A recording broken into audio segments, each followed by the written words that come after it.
I'm Andrew, and I'm setting out to make better videos for diesel enthusiasts.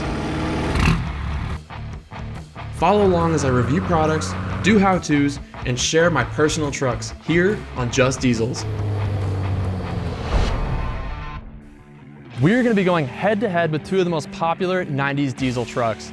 On my right, I have a 1997 Ford F-350 with a 7.3 Powerstroke. To my left, I have a 1999 Dodge Ram 2500 with a 5.9 liter 24-valve Cummins. Now, both of these trucks have die-hard followings, but today, we're gonna figure out which one actually comes out on top.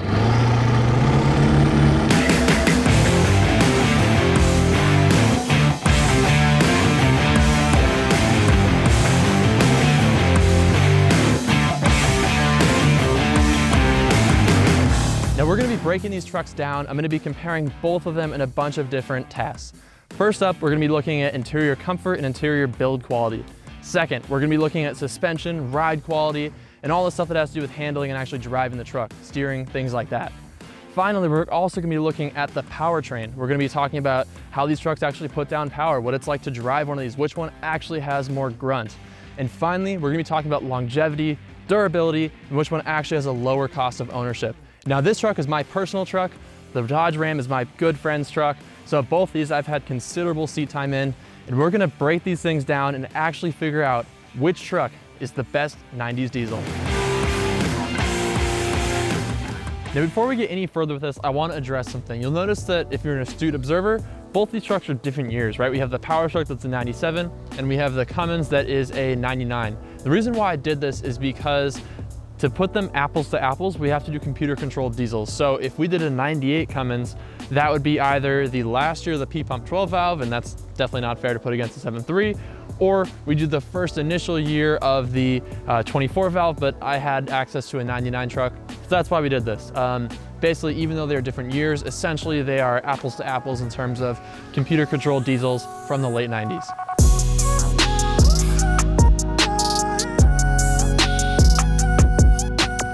Now let's start with interior to compare these two trucks head to head. This is one place where there is actually some difference. Now, both of them are gonna be outdated. They're both gonna be 90s trucks. They're both gonna have that classic, totally outdated, 90s fabric. Ford still thought it was a cool idea to put an entire blue interior in this truck, as you'll see on mine. Ram had to go with the absolutely hideous multicolor blotched fabric, but both these trucks scream 90s and nostalgia. Ford is gonna have the slight advantage in terms of interior comfort and interior build quality. This is still a 90s interior, right? It's all plastic, stuff's painted blue. It's, it's not exactly, modern by any standards, but it's very comfortable. The dashboard doesn't usually fall apart. The door handle trim will sometimes fall off. There's little things like that. It's not perfect, but overall, in terms of quality to quality with the second gen, this truck's definitely gonna take the cake. Now, the other cool thing is that these OBSs were actually offered with a crew cab. So you could have full 4 doors on these trucks, which was not available on the Cummins trucks. So that definitely gives these trucks the edge on the interior. In contrast, the Ram, while comfortable, isn't quite as comfortable, and it's also plagued with its notorious issues of poor plastic quality. Everything from the dash to the cup holders to the center console, pretty much anything in front of you on the truck, you can pretty much guarantee is gonna fall apart. Interior-wise, this thing's actually pretty comfortable. Obviously, everything's very outdated on this truck and the other truck, but that's kind of part of the fun, right? It's the nostalgia of growing up, seeing these ugly interior colors, all the fun things on these trucks. But the second gens really falter when it comes to interior build quality. Things like the dashboard looking like the chips at the bottom of the bag. All of the plastics on this are really chintzy, really cheap. The cup holders squeak, creak, break. I mean, really, the interiors in these trucks are so insanely cheap. That is really the big downfall of the second gens, and why a lot of people don't like these trucks is because of the insanely low quality of all the plastic components, right? The dashboards, the grab handles, everything else like that is just really cheap and kind of falls apart. This truck has been spared. It's 56,000 mile truck. It was kept garaged its entire life, but most of these trucks do not look this nice.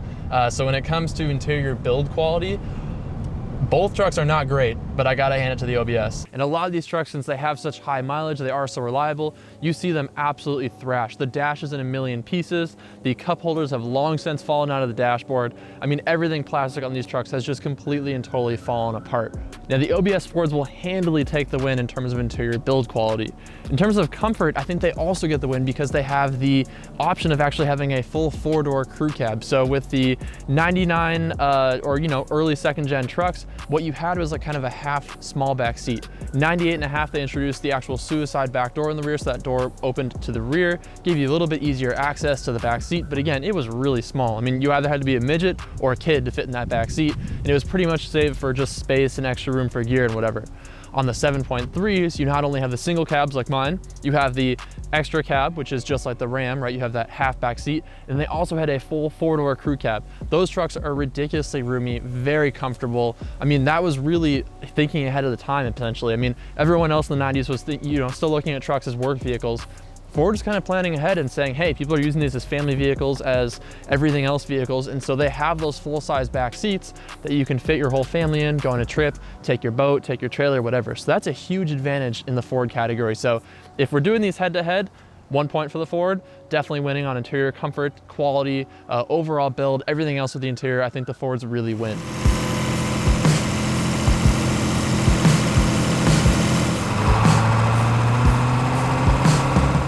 Now, the next category we wanted to talk about was driving, handling, suspension, steering, all that stuff, what it actually feels like to drive these trucks. And when you're comparing the two of them, there's actually some key differences. Now, on the Fords, there was actually a big split on the front ends of these trucks. The F250s have a TTB front end. That is a twin traction beam front end. It basically oscillates like this. You have like kind of separate axles in the front end. It's very complicated. There's a lot of joints involved. It's not easy to lift, to modify, to really improve ride quality on. I personally think it's a very weak front end, and you'll see a lot of these trucks, owners are actually moving away from that to solid axle swaps. Now, the F350s have a solid axle front end. However, it's a leaf sprung solid axle. So it's going to be similar in ride quality to like a first gen Cummins, for example. It's going to be very rough. So the Ford trucks have a very rough, very, choppy ride on all trim levels. Basically, whether it's an F250, F350, you're looking at a pretty rough ride and not a whole lot you can do to improve it. The F350s are obviously gonna have the stronger front end, right? It's less complicated, less steering joints, less everything else. So if you're looking for durability and longevity, those F350s are gonna be where it's at. A Ram, on the other hand, has gotten a really bad reputation for steering, track bar, all that stuff, front end issues basically. I don't quite think it's warranted. I mean, I think the OBS trucks have just as many issues with front end problems and actually prefer the front end on the Ram truck. It's a solid axle across the whole board, right? So 2500 and 3500 both have solid axle front ends. Yes, the ball joints aren't great from the factory, but there's a huge aftermarket to support that. The other big weak point, again, is the track bar. Again, huge aftermarket to support that as well. And then the steering linkage. Both trucks have, honestly, not great joints in the steering linkage. So if you're buying one of these, you can pretty much assume that the steering linkage is shot. Either way, it doesn't really matter which truck it is. In terms of drivability, I think that the second gens are actually going to have more potential to ride better, right? Because it's a coil 4-link front end. That gives you the ability to do soft ride coils, shocks, all that stuff. I think that they're gonna be ultimately better riding trucks. And in my experience, having owned both of these, there's a lot more options to have off-road capability on a second gen, more suspension flex, movement, ride quality, all that stuff. So apples to apples, I'm probably gonna give the win to the second gen Cummins. Now, I'm sure this is gonna make a bunch of people upset because the 7.3s and the OBS trucks are known for having good front ends, but I personally prefer the solid axle across the board, the aftermarket support, the ride quality, everything else that comes with the second gens, even if both these trucks ride like absolute wagons compared to something new.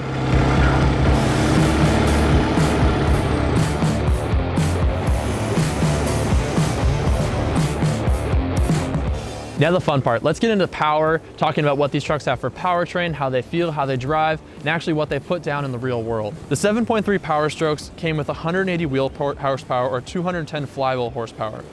By comparison, the 24-valve Cummins had 200 wheel horsepower or 235 horsepower from the crank. Now those are very small numbers, especially compared to what we're used to today, right? 1,000 foot-pounds of torque from the factory and some of the new diesel trucks. But what really separates these two is the ability to make power on these platforms, to catch these up to modern standards, to be able to pull a trailer, all that stuff. Hands down, the second gen's gonna win. The second gen, even though it's not quite as easy to modify and get power out of as like the P-pump 12 valves, that 24 valve is still gonna be significantly cheaper to get power out of the 7.3. It's a famous joke among diesel owners that you can put $5 grand into a 7.3 and make like 350 horsepower. But I mean, sadly, it's not that far off. Now, in terms of power on the road, these trucks really aren't that different on paper, right? That's only a few horsepower off from each other, but it is a big difference on the street. Now, in terms of just overall drivability, right? If I was gonna daily drive this truck, these get very good fuel economy. This truck on 35s has no problem pulling, low 20s in terms of fuel economy. It's quiet, it's comfortable. Yes, it does lack some of the power that is offered on the Cummins trucks, but for daily driving, it's not that necessary. If you're trying to work this truck though, you will feel like it is short of power. Towing, everything else, this truck just doesn't have the guttural torque that the Cummins does. On paper, they're not that far off, but when you're actually driving this truck, it just really doesn't have that grunt that the Cummins does, and it really shows. Now, in my experience, the second gens just do a lot better job of putting power down to the road.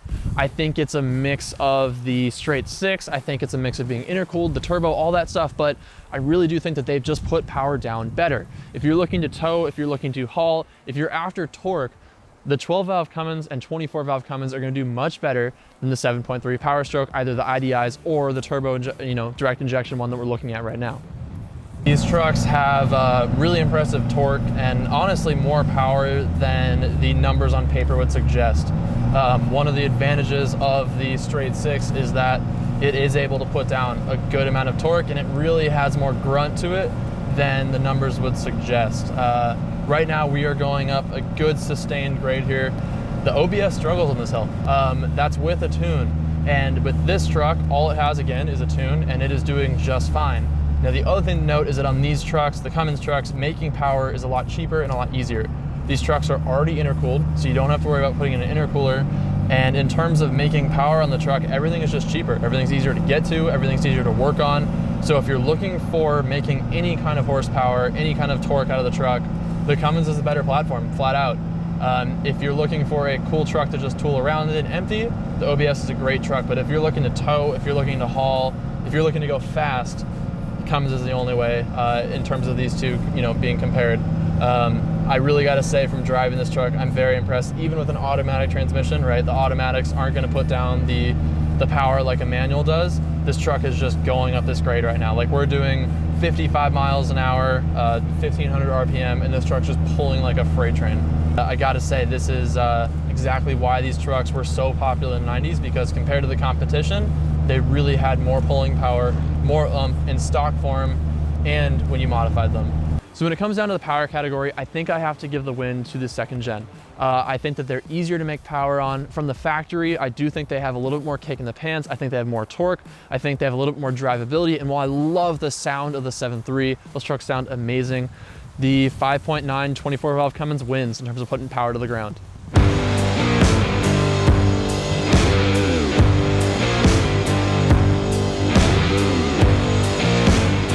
Now, reliability. That is a key area that I think a lot of people are interested in maintenance as well. So let's talk a little bit about just general maintenance, right? On the 7.3, things are a little bit hard to get to. If you look, the turbo's in the back of the valley, at the back of the firewall. Access is a little bit harder. Even putting in a downpipe, right? The factory downpipe, maybe this is a squashed little thing. To put in a bigger, true size downpipe, you gotta be banging at the firewall. I think they're just generally harder to work on trucks. The injectors are harder to get to, the turbo's harder to get to.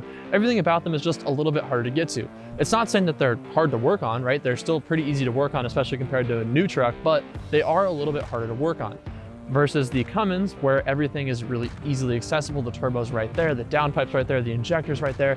Everything is just right in front of you, and it's super easy to work on. So plus points to Cummins for engineering an incredibly easy platform to work on. I think in terms of maintenance and just ease of working on the truck, that's gonna win. Now, in terms of which truck actually will need more work, that's a good question. Now, both these trucks have some interesting stuff going on with fuel injection. Now, the 7.3 Powerstroke is a HUE injector system with an HPOP or high pressure oil pump powering the injectors. In my mind, it seems like a little bit of a complicated way to accomplish fuel injection, but it has proven to be incredibly reliable. The one catch to the system as it is a hindrance in terms of making power. So if you're looking to make power on these trucks, you can pretty much assume that you're going to be doing HPOP and new injectors on a 7.3. By comparison, the 5.9 truck, that is powered by a VP44 injection pump. Everyone is going to comment, I'm sure, that these trucks are plagued with issues in the VP44 injection pump, and they are, but the problem with that is really easy to solve. The second gen trucks with VP44 injection pumps had failures because the lift pump was mounted on the side of the block and subject to engine vibration. That factory lift pump failed and then took out the VP44. So if you own a second gen, pretty much you're looking at putting a faster and air dog on it. Most of the used trucks have that, and at that point, you're good to go. It's not something you need to worry about. So both these trucks, you're gonna wanna either favor the manual option, because the manual transmissions are fantastic in both, or you're gonna be looking at doing a built automatic. Now, both trucks have some, hits and misses in terms of transmissions, right? The early second gens have the 5th gear nut that falls off in the transmission, whatever. A couple little things to look out for, but in terms of transmissions, either go automatic and do a build, or get a manual and you're pretty much set after you do a clutch or something like that. And the other key area of reliability I think is worth mentioning is in the 24 valve Cummins. If you've heard of the 53 block, that was a casting issue where in the 99 to, I believe it was early 2000 to 2001 trucks, they would have the block fail. The block would crack. If you look at a second gen that's a 24 valve, make sure it is not a 53 block. The other issue that we talked about, of course, was the VP44 failure. Again, really easy to fix. Just put a lift pump on the truck, drive it, and you're good to go. Now, there's a lot more common issues, things like that. That's a whole other video, but these are just gonna be brushing the surface in terms of reliability and overall durability. This is a tough one. I think at stock power levels, both these trucks are going to be very, very reliable, and that's evidenced by how many of them you see with really, really high mileage. I think I might give the slight hair advantage to the 24 valve Cummins, but you guys can comment what your experience is on both these. I think that it might be a dead tie in terms of reliability and overall durability of both these trucks.